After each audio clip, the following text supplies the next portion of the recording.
और 32 साल पुलिस की नौकरी की है। मैं किसी भी आदमी से नहीं डरता, मेरे बराबर में कोई भी आदमी बैठ जाओ आके, ना पढ़ाई में, ना सीहत में, ना बुद्धिमत्ता में, मैं नहीं डरता किसी से भी। मैं गर्व करता हूं कि मैंने चमार जाति में जन्म लिया, मुझे गर्व है। नीला झंडा फहराना चाहता लाल किले के साथ हूं, इस देश की सत्ता चाहता बहन जी के हाथ हूं, मिटाना चाहता भारत से कांग्रेस बीजेपी आप हूं, जब बैठता किसी के पास हूं, करता बहुजन की बात हूं।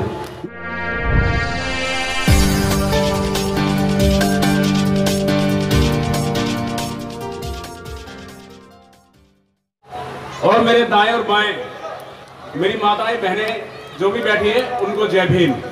और बराबर में जो मंडली आई है जिन्होंने अभी एक भजन बाबा साहब के लिए गाया, दिल बाग बाग हो गया, यानी प्रसन्न हो गया, बहुत बढ़िया गाया और मेरी हार्दिक शुभकामनाएं उनके साथ हैं। और आज जो 128वीं जयंती हम बाबा साहब की मना रहे हैं, उसकी भी जो प्रधान पुनीत जी हैं, भाई राजेंद्र जी हैं, भाई त्रिवेदी जी हैं और उनका सारा स्टाफ और उनकी टीम, उनको मेरी तरफ से दिल से तहे दिल से हार्दिक शुभकामनाएं। मैं तो एक छोटा सा सिपाही हूं और नौकरी तो खैर काफी हो गई है, मेरी उम्र भी हो रही है, रिटायरमेंट भी अभी 5-6 साल बचे हैं, 6 साल हैं। लेकिन रिटायरमेंट के बाद जो मेरी तमन्ना है, मैं चाहता हूं कि मैं कुछ बच्चों को सिखाऊं और अगली भर्ती जब भी पुलिस की कोई भर्ती हो, मैं इतनी मेहनत कराऊं कि हर भर्ती में भीम बस्ती से 2 या 3 बच्चे हमेशा लगे, मैं चाहता हूं।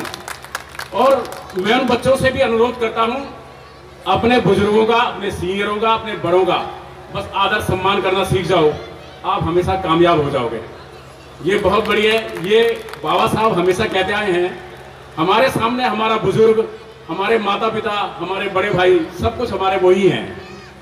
और ज्यादा तो मैं नहीं कहता, बाकी जितनी भी जनता यहाँ बैठी है, आज जो आप लोगों ने किया है बहुत अच्छी बात है।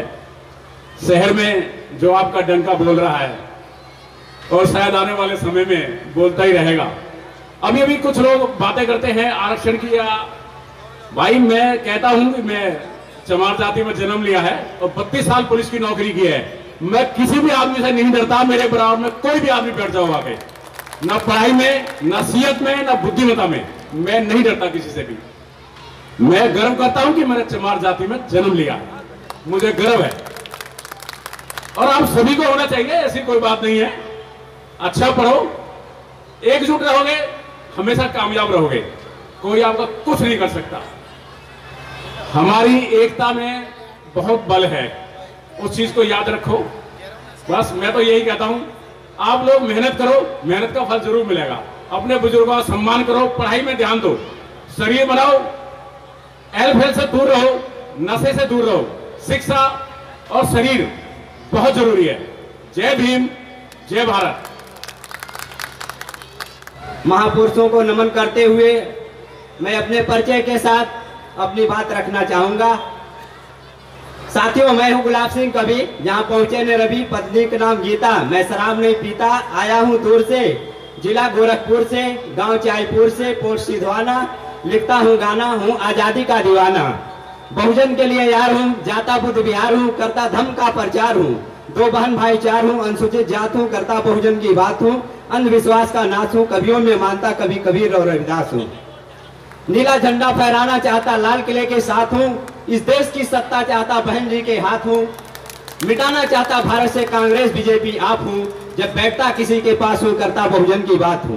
मिटाना चाहता भारत से आतंकवाद, ऊंच नीच, भेदभाव और जात पात हूं, भारत को बनाना चाहता बौद्ध राष्ट्र हूं, शासन और प्रशासन में चाहता बहुजन का अधिकार हूं, फूले साहू अम्बेडकर साहब काशीराम के सपनों को करना चाहता साकार हूं, मनवादियों द्वारा बांटा गया जातियों में 6000 हूं, वापसी फूट के कारण बना गुलाम और लाचार हूं, चाहता बहुजन में भाईचारा और प्यार हूं, बोलता जय भीम, जय भारत और नमस्कार हूं। साथियों, हिंदू गीता को मानता है, मुस्लिम कुरान को मानता है, ईसाई बाइबल को मानता है, सिख गुरु ग्रंथ को मानता है, लेकिन वह ग्रंथ जिसे हिंदू, मुस्लिम, सिख, ईसाई, बौद्ध, जैन, पारसी मानता है, वह है भारत का संविधान, जिसे बाबा साहब डॉक्टर भीमराव अंबेडकर ने 2 वर्ष 11 महीने 18 दिन में बनाकर तैयार किया था। साथियों, हम बाबा साहब भीमराव अंबेडकर का जन्मदिन क्यों मनाते हैं? साथियों, हमारे देश में 33 करोड़ देवी देवता पैदा हुए, मुगल आए, अंग्रेज आए, उनका धर्म और उनका मंत्र आया। सबने मनुष्य की आत्मा की मुक्ति के गीत गाए, किसी ने मानव की मुक्ति का एक भी मंत्र नहीं लिखा। लेकिन जब हमारे संविधान के निर्माता बाबा साहब डॉक्टर भीमराव अंबेडकर को भारतीय संविधान लिखने का अवसर मिला, तो बाबा साहब डॉक्टर भीमराव अंबेडकर ने भारतीय संविधान के माध्यम से भारत के मूल निवासी बहुजन समाज, जिसे मनुस्मृति में लिखा था, घृतम दुग्धम च तंबूलम श्रेष्ठ अन्नम तथैव शुद्धम वर्जिते एषाम करुणास्तु ब्राह्मणम दुखम भवेत् शूद्र गृहे न वास्ते न शुद्धम जलम पिबेत्। यानी 85% बहुजन समाज के लोगों को मनवादियों ने लिखा था कि घी दूध पौष्टिक आहार नहीं करना चाहिए, इनको शुद्ध जल नहीं पीना चाहिए, इनको मकान में भी नहीं रहना चाहिए और इनको ऊंचे स्थान पर नहीं बैठना चाहिए। फिर बाबा साहब डॉक्टर अम्बेडकर ने भारत का संविधान लिखकर हमें सारे अधिकार दिए। इसलिए हमें बाबा साहब डॉक्टर भीमराव अंबेडकर को उनके जन्मदिन को त्योहार के रूप में मनाना चाहिए। आप सभी साथियों को जय भीम, नमो बुद्धाय।